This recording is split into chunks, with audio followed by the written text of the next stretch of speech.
we've brought the first direct trade in coffee.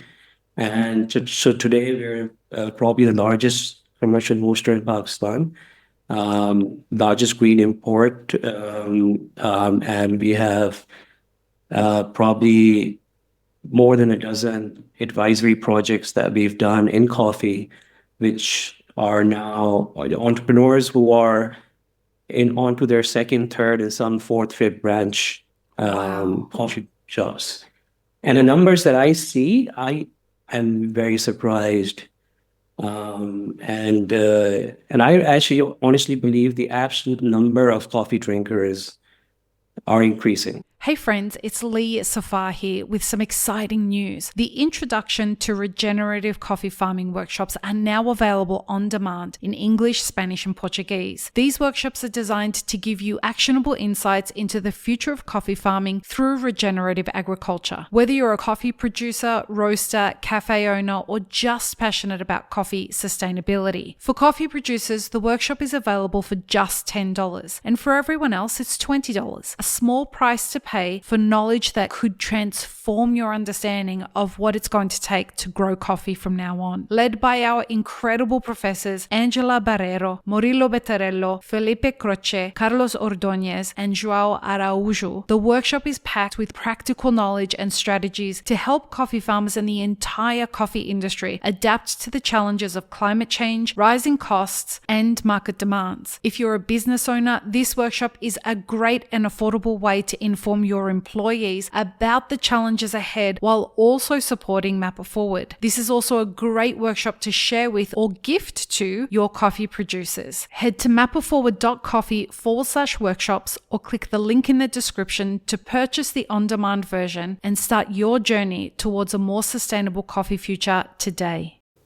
Welcome to the Daily Coffee Pro by Mappa Forward, friends. I'm your host, Lee Safar, and this is episode 1 of a brand new series, a long time coming brand new series. I've had to beg, borrow, and steal to get this man to come on the podcast. Welcome to the podcast for the first time, Faisal Khan from Nomad Coffee Studios in Pakistan. How are you, Faisal? I'm doing great. Thank you very much, Lee, for inviting me into the podcast. It's a privilege. I'm a great fan, and I really admire the work that Map It Forward and you are doing to challenge the status quo in coffee, and also bringing out voices like ours from the margins of the coffee industry. Thank you for your so lovely happy to words. contribute. Thank you for your lovely words. Like, this is the Mutual Admiration Society here. We met during the pandemic in one of Mappa Forward's mastermind groups. And the reason we're having this conversation is because I have watched you be a leader of not only a business, but of a local industry.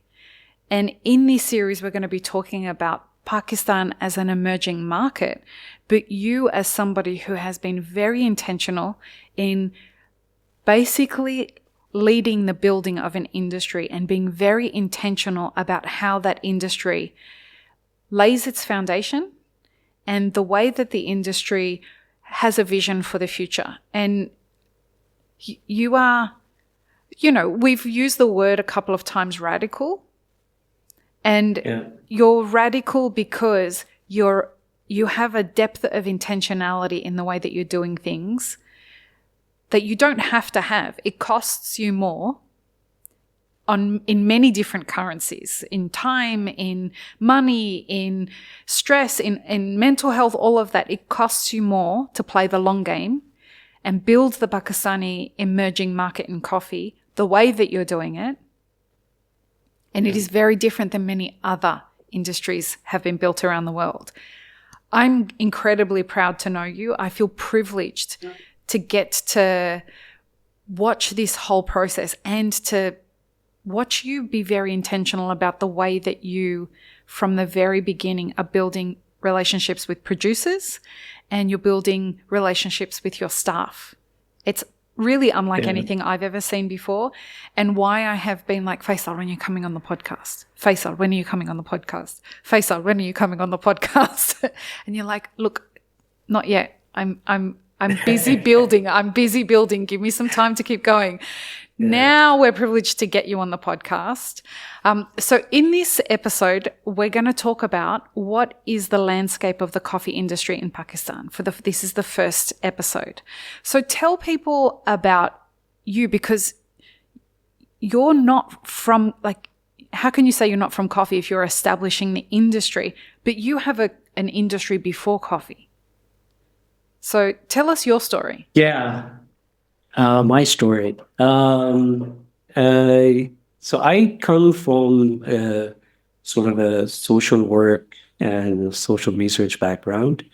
I have been fairly interdisciplinary in my work. I've worked for probably close to 2 decades in social work, social development, and social research all across Pakistan, working in communities, in mountain communities, farming communities, working with young men and women from low-income communities, doing field work, establishing field programs. Um, so that brings a very different perspective when I've come into the coffee industry and chosen sort of entrepreneurship. I did that as a transition because I was frustrated with my own line of work. I had become a consultant and I wanted to transition out and find something. Our own industry had become very commercial and there were some challenges. And I thought maybe figuring out um, um, entrepreneurship and somehow I landed in coffee because I had a partnership in a cafe with a business partner, and I was always into coffee. I was passionate about coffee, but that really got me thinking coffee as a business, and that's where the two worlds combined because I am someone who's worked around culture and studying culture and studying communities. So when I looked at the coffee market, for me, it was about building culture, strengthening communities, and I got to do that locally, but also globally. And and coffee is a very rich industry. It's a very rich place. It's very common to find people like me who are coming from strange backgrounds and experiences. And coffee sort of, for me, is a home where I get to do everything. My creativity, my uh, sort of passion for culture, people, for teaching and sharing knowledge and connecting people across cultures. Um, so that, yeah, so that's a little bit about how I entered into coffee and my journey and my background. And the business is called Nomad Coffee Studios. Tell Yeah. us about Nomad Coffee Studios, because somebody might look at that and think, well, what does that mean? What's studios? Yeah. Yeah. So Nomad Coffee Studio is roastery, supply, equipment supply, and training and advisory company. We started about 8 years ago. I started my journey very much as a home roaster, trying to save money on buying coffee, as many home roasters do, and then selling at the farmers market, setting it online, creating a brand, um, and building from there. As I got into coffee and I had intentionality of what I want to do because I had spent some time in learning about it, some time in the food and beverage industry. That I was like, I want to do this. I want to sell coffee, but how do I do it right? And I traveled to learn roasting. I met some great teachers on my journey from the US to Indonesia, and when I came to Pakistan, it was starting from scratch. And So the studio was really an inspirational idea that I thought, how hubris to start an industry from day one and say, I'm a roaster or I'm a roaster. And then, so I thought it should be a process of figuring out, of collaborating, of making mistakes. And what I really wanted to do was to contextualize coffee in Pakistan, because from the very onset, everyone I spoke to or mentioned that this is what I want to do. I think I'm into coffee and I want to build a coffee business. And they were like, "Oh no, this is a tea drinking nation. Coffee, yeah, maybe, but people don't understand coffee, as if coffee was, and coffee was.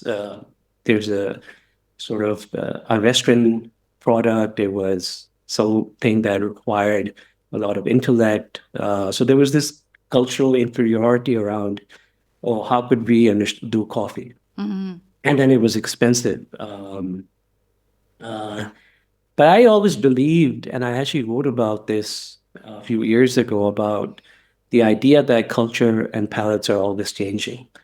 And I really liked bringing in my experience in studying social change, that we can change palates. And I think coffee as an aspirational idea, coffee as a lifestyle product is very possible. And what I really find beautiful about coffee culture, that especially in places like ours, that it has, but I think even historically, it has the ability to really change the social infrastructure of a city. It's a very urban product. So even today, um, if I leave my compound where I live, um, there are three espresso machines in this compound. There's an event happening with two specialty coffee shops on Sunday here, and then I go down 10 minutes. I'm going to have three options for coffee. I go down 20 minutes. I'm going to have 10 options for coffee. And I go down further, I'm going to have more. And so there's probably all the way an hour down the other part of the city, I probably hit about 40 to 50 coffee shops that I've seen being built in the last 2 years, maybe. Um, and so obviously something has changed. Yeah, And something's happening. the young people, so there's a lot of young people in Pakistan. It's a demography of 60% under 30 years of age. Oh, wow. And it's a fast urbanizing country. And it's a country that's been through a lot of stress, but I think stress and crisis also brings a lot of innovation and opportunity. I think change does come sometimes um, through an ugly process of conflict and anxiety. And so it's a society that has been in a very economic stress. But I think there is also resilience where people have been able to build businesses around coffee. And so that's why, I mean, coming back to the idea of the studio, it was that we do not know what we want to do. We have the intention to create a market. We're going to do demand creation. We're going to have to figure out what the consumer wants. We're going to have to create and train people. We're going to have to encourage entrepreneurs. And then that's become our ethos. I mean, we're becoming a space which collaborates a lot. We've brought the first direct trade in coffee. And so today we're probably the largest commercial roaster in Pakistan, largest green import, and we have probably more than a dozen advisory projects that we've done in coffee, which are now entrepreneurs who are in onto their second, third, and some fourth, fifth branch coffee shops. And the numbers that I see, I am very surprised And I actually honestly believe the absolute number of coffee drinkers are increasing. Um, Now, and it's a very unique place because Pakistan is not a coffee producing country. We did not have a modern coffee culture, so we did not have a commercial coffee culture. Franchise coffee really picked up since the 2010, maybe. So no Starbucks, Actu- no like No, Costa Coffee McCafe. came in, I think, the 90s, 2000s, and then died away. It just came back. So what you're seeing today is third wave independent coffee shops growing faster. So I think they're the fastest growing segment. But franchise coffee also growing at the same point. So Because Tim of the Hortons, third wave. I believe so. I mean, I think it'd be too much to say only because, but I think it's a great factor um, in encouraging it, especially the local expansion. So even in our city, it was known that franchise coffee doesn't do well in Karachi as Wow. opposed to sort of the north because we're a little south near the sea, a little hot and humid. But we've seen them come and grow here. Wow. And franchise coffees are more of a real estate project. They come and spend a lot of money and have a really cookie cutter style of their interiors. Not great coffee, to say the least, but they occupy real estate. But I think it's helping increase the number of coffee drinkers. Um, I mean, I'm not sure how it is in other parts of the world, but in Pakistan today, you can find people starting to drink coffee, and it's very common now at 13 or 14 years of age. Really? And yeah, and so they're having their mocha fraps for the first time. And even I didn't know that was okay. It's not. But I've heard so many parents and tell me where their kids are and what type of coffee they drink, and or taking advice about coffee. Wow. And that so imagine that consumer at that young age and very because coffee drinking is habitual and doesn't really reverse. You don't start drinking coffee at 18 and give it up all of a sudden. No. You generally evolve, right, Yeah. towards higher quality. Um, And these guys so are I think, starting at specialty and they're starting at yeah at 13. at the boundaries at 13, and so it's fascinating because and again the trendiest, fastest growing market is the third wave independent brands, and the branding has gotten better, the aesthetic has gotten better. The younger entrepreneurs are want to learn themselves. That's one of the most common things that they come in with their team.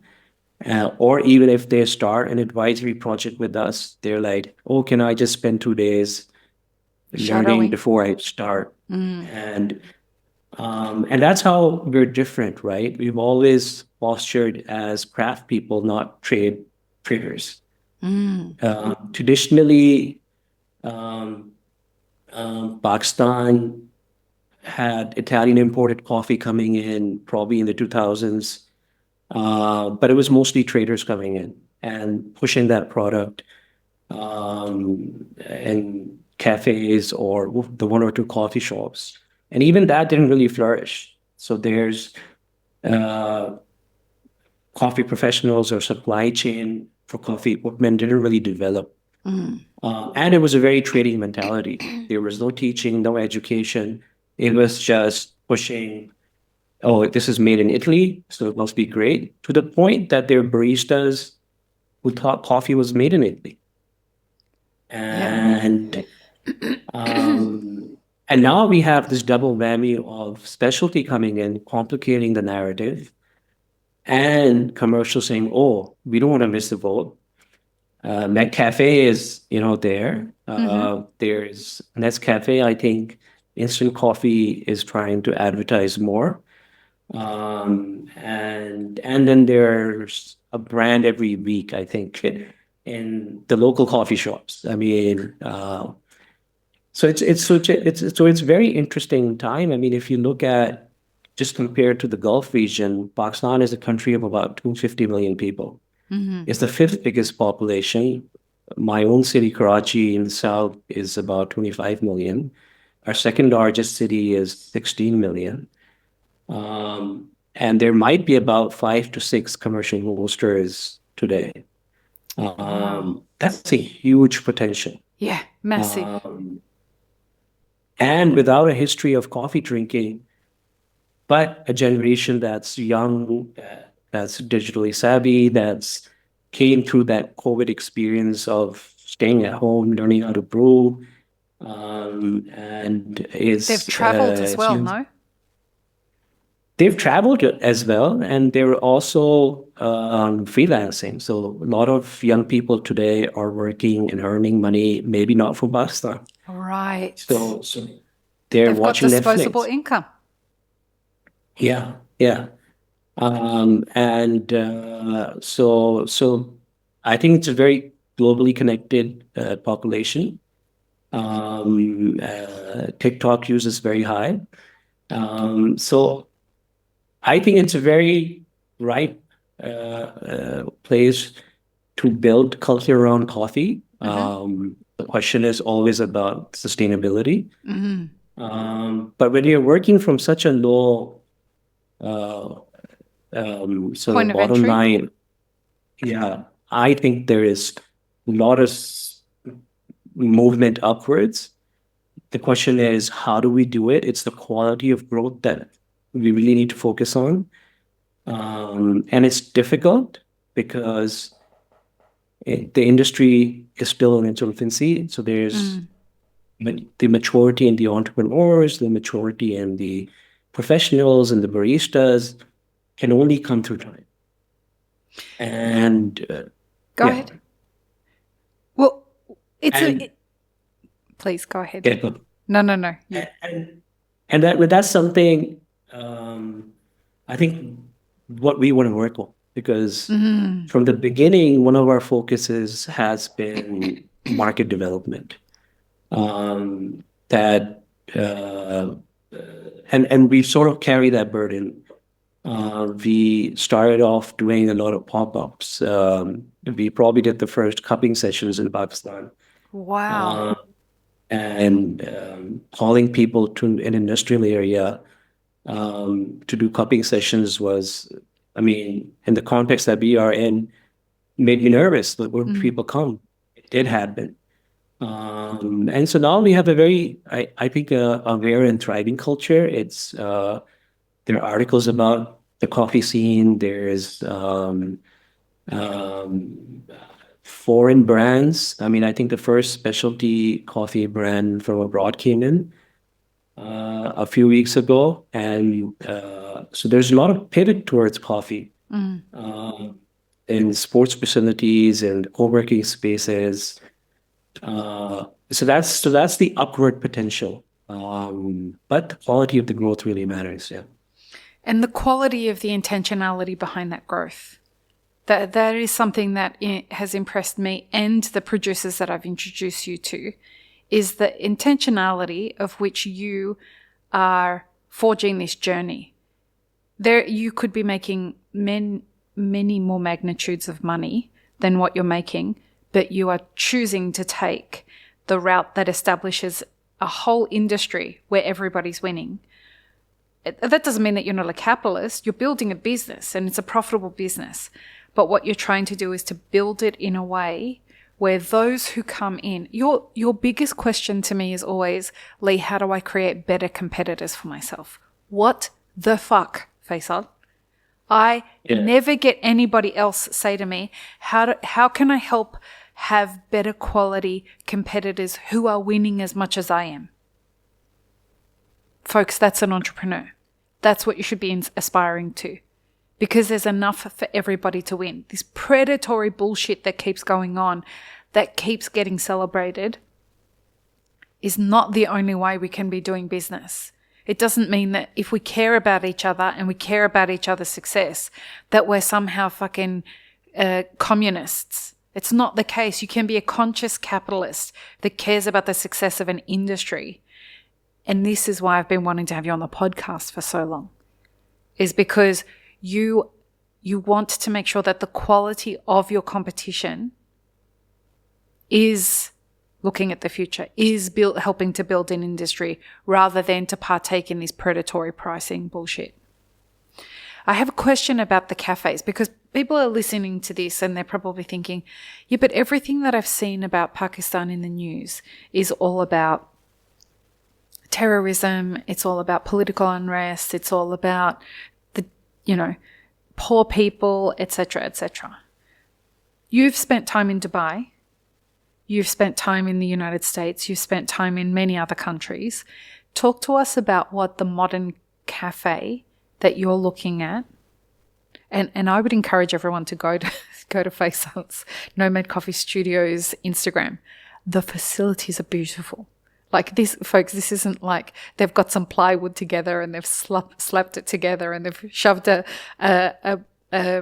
Lamazocco mini on there and they've said, who wants to buy some coffee? No. So can you describe, like, how beautiful are the cafes? Like, what kind of equipment are we looking at?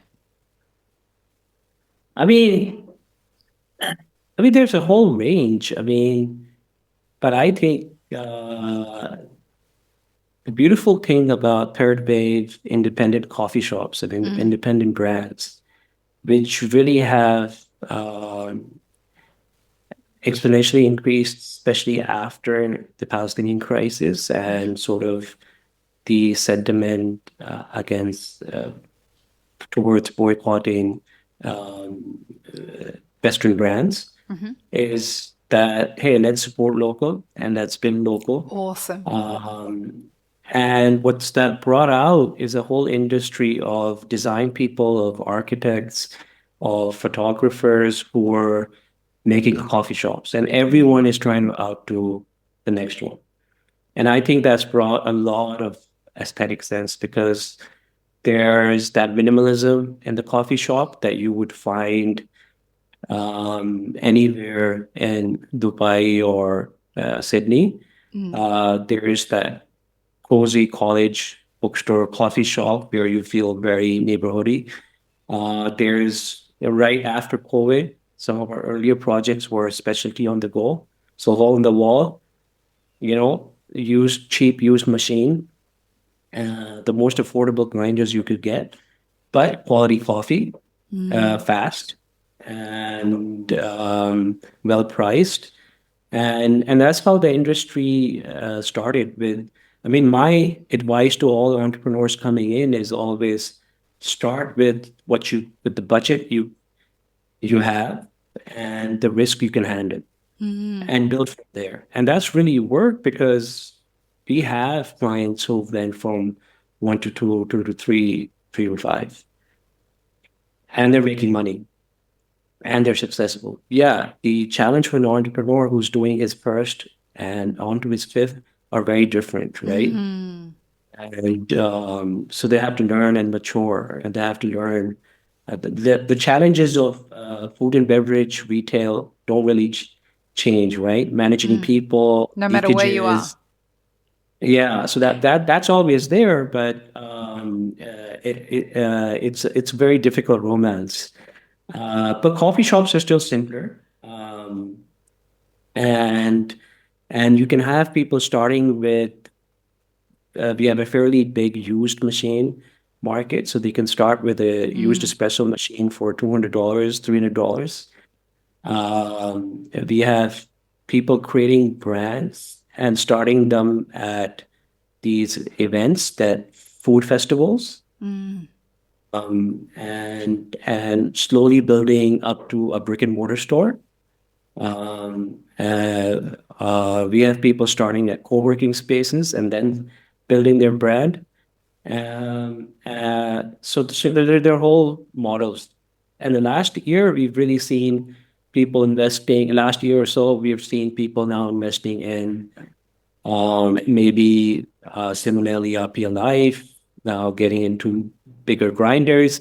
And that's a lot better, I believe, where the entrepreneur and the person behind the bar is maturing, can take responsibility for the asset and knows a little more than thrusting fancy equipment down the throat. And because we really care, I mean, the way I break it down to most clients that I meet is I care more about your customer than you do. Uh, and to me, what matters is not what you buy from me, but the quality of your cup. And controlling all the variables in that is the mindset that we have, which includes, we've worked on doing sort of a local water solution with RO water solution with a local company and devising that, testing that. And so today we have a roastery, a commercial roastery, right in the heart of the industrial area in Karachi. We have big textile companies and cement Wow. factories, and so I put ourselves right in the center of that strategically to make a statement. But we have a training lab. We train a lot of baristas.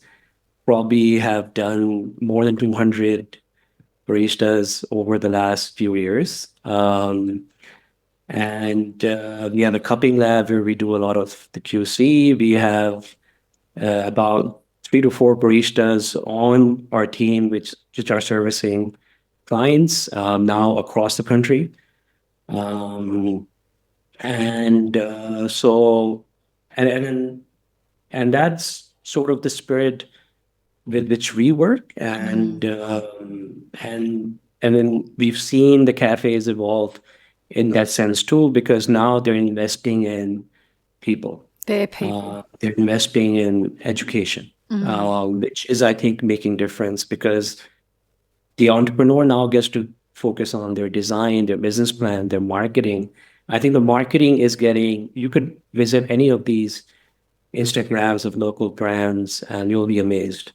I think they can compete with brands globally. Well, and that's what we're going to talk about in the next episode, which is why is it significant that Pakistan is emerging as a market right now? Because as you say, they could compete globally with this branding. And right now is a very important time in history from an economic perspective, political perspective, geopolitical perspective, but mostly from an entrepreneurial perspective. The access is unlike it's ever been. So join us in the next episode, folks. I promise none of these conversations are going to disappoint. This is exactly what a conversation with Faisal is like when we're just having a chat all the time. It's a delight. So join us for the rest of them. Peace, love, and peanut butter. Have an amazing rest of your day. I really hope you enjoyed this episode, friends. Please don't forget to show us some love by subscribing, liking, commenting, and most of all, sharing this podcast with your friends. Check the show notes for links, including our sponsors and our Patreon. And stay tuned for more great conversations on the Daily Coffee Pro by Map It Forward.